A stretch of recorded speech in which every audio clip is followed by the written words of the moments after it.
Le FC Sochaux a repris ce lundi le chemin de l'entraînement pour une 5e saison en Ligue 2. Racheté à l'été 2015 par un groupe chinois, l'historique formation du foot français est désormais gérée sur tous les plans par un club espagnol. Pour 20 minutes, des fans du FC Sochaux racontent leurs craintes et leur veille sur chacune des évolutions attendues depuis quelques semaines. Début juin, les recrues se sont enchaînées au FC Sochaux. Pourtant, alors que l'historique club franc-comtois a fêté ses 90 ans ce jeudi, bon nombre de ses supporters n'y ont guère prêté attention. Depuis des semaines ou mois, ils sont plus habitués à surveiller le cours de la bourse de Hong Kong et à fouiller sur des sites internet espagnols ou finlandais. À l'heure de la reprise sportive des joueurs sochaliens de Ligue 2 ce lundi, des passionnés jaunes et bleus ont accepté, pour 20 minutes, de raconter leurs angoisses et leur tristesse d'estimer subir l'absurde gestion de leur club et bientôt son centre de formation, pillé par un autre club chargé de sa gestion. Retour en arrière pour tout comprendre. Dans le tribune du stade Auguste Bonal cette saison lors d'un Sochaux PSG en Coupe de France, S. Boson, AFP. Un groupe chinois arrivé aux manettes en 2015 fabricant de LED et autres luminaires sous la marque Ledus, le groupe Tech Pro est devenu le premier propriétaire chinois d'un club de football européen à l'été 2015. Après la cession du FC Sochaux pour 50 000 € seulement selon l'Est républicain, Wing Sanli, son patron, n'a jamais vraiment été en odeur de sainteté auprès des fans. En plus d'une image exubérante, gênante, en tribune, le président de la TNS, Tribune Nord Sochaux, un des deux groupes ultras, se souvient, malgré des promesses en interview, ils n'ont jamais montré d'ambition sportive ni injecté d'argent. Après les sifflets, tous les groupes ont signé une motion de défiance dès janvier 2016. Le club perd toute identité et ses valeurs qui pendant plus de 80 ans ont régné et ont fait fierté et honneur à la région. Comment on a pu laisser ce club entre les mains de profiteurs et d'incompétents? J'ai mal à mon FCSM, Eline-Bacardo 22 ballons de football, @Eline. Cardo, jaune 18, 2018 et leur inquiétude n'a jamais baissé. Car le patron du club a connu des déconvenues, chute du cours de son groupe ou même suspension en bourse, liquidation judiciaire de sa filiale française, mise en cause dans un documentaire de Netflix parmi des hommes d'affaires chinois qui ont menti pour faire fortune, l'espoir d'une vente à l'été 2017, avant le désespoir plus que jamais uni face à la situation sur le terrain et les réseaux pour obtenir des réponses à l'été 2017, les diverses entités de fans se sont unies dans un collectif, Sochaux United, face aux galères de Wing Sanli. Une vente forcée du club a été espérée, et certains s'y sont préparés en lançant une démarche de sociaux, avec un vrai modèle derrière.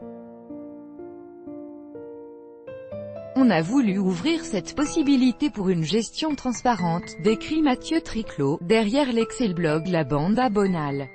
Mais la vente n'arrive pas.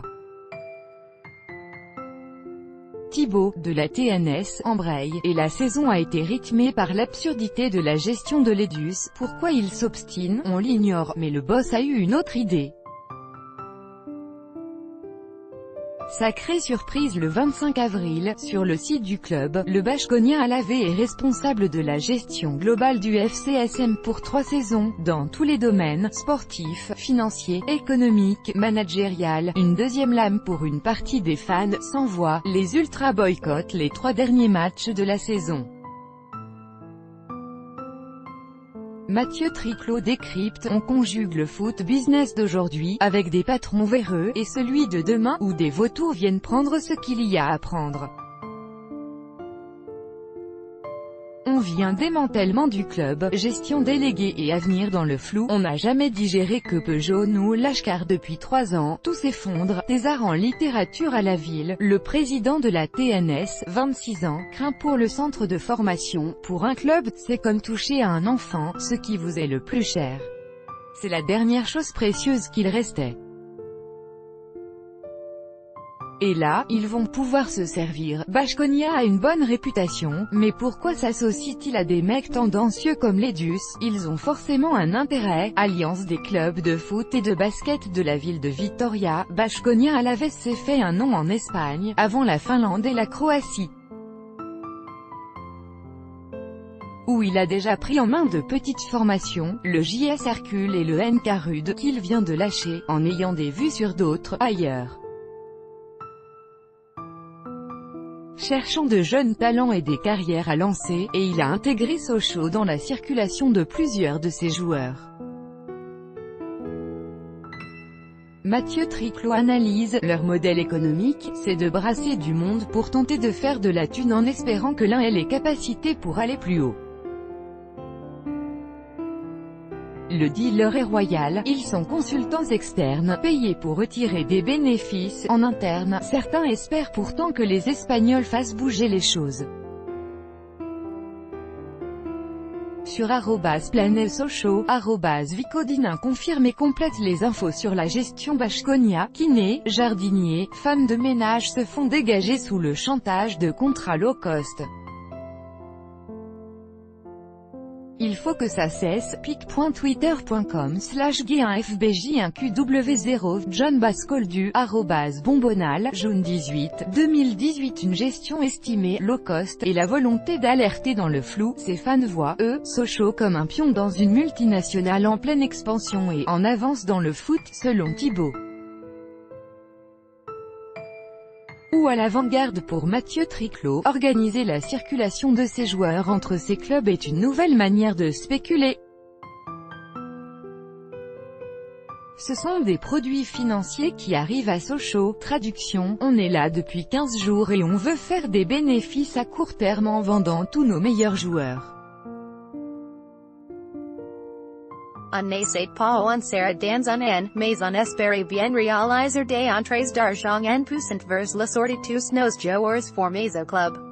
https://t.co/h8ukbibjix, Espoirs de Football France at Espoirs de Foot June 18, 2018.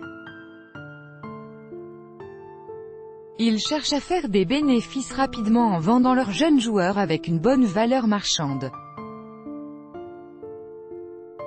Après Jean Ruiz, c'est Axel Actas qui est poussé vers la sortie. Flèche bas, Espoir du football France, @Espoir du foot, June 18, 2018. Bien informé, ce dernier parle de multipropriété low cost.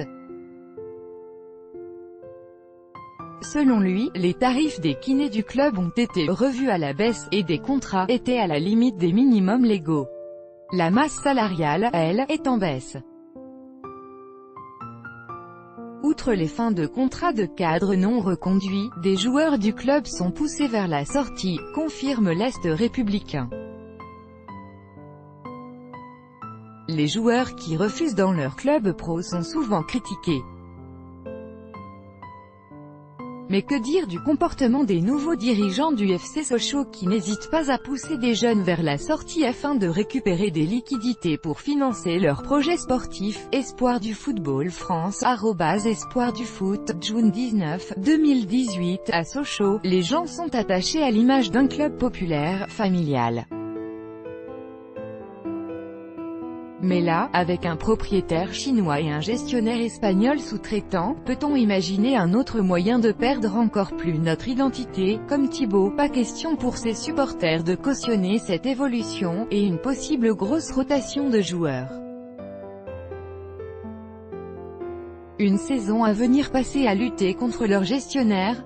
En détresse, les représentants de la tribune Nord Sochaux ont même espéré que la DNCG retoque leur club. Pour se reconstruire en National 3, face aux événements, des abonnés ont abandonné leur carte. Comme d'autres avant eux. Même si certains veulent y croire, les plus engagés veulent continuer à se battre. Mais comment? Seulement pour ses couleurs, cette association d'ultra ira au Stade Bonal, mais pour montrer son hostilité totale à l'Edus et Baskonia. Sur le web comme en tribune. Si ça devient ingérable pour les joueurs, ils ne resteront pas, justifie Mathieu Triclot, supporté depuis son arrivée dans la région qui espère maintenant le monde amateur. Assez effrayant de voir le FC Sochaux se faire volontairement mettre en pièces par sa propre direction dans l'impuissance, indifférence générale, jusqu'à ce que mort du club s'ensuive. https://cht.co/kj8rena5fa, Fouillasse vert de vin, @Fouillasse, jaune 18, 2018. Même si, tout le monde s'en fout, lui veut alerter. À défaut d'une opportunité d'installer des sociocos, l'initiative des socios, dont la consultation a réuni plus de 1700 participations de tout le pays, va se transformer en association de lanceurs d'alerte. Tout en gardant l'initiative sous le coude, au cas où, pour avoir leur mot à dire, un jour.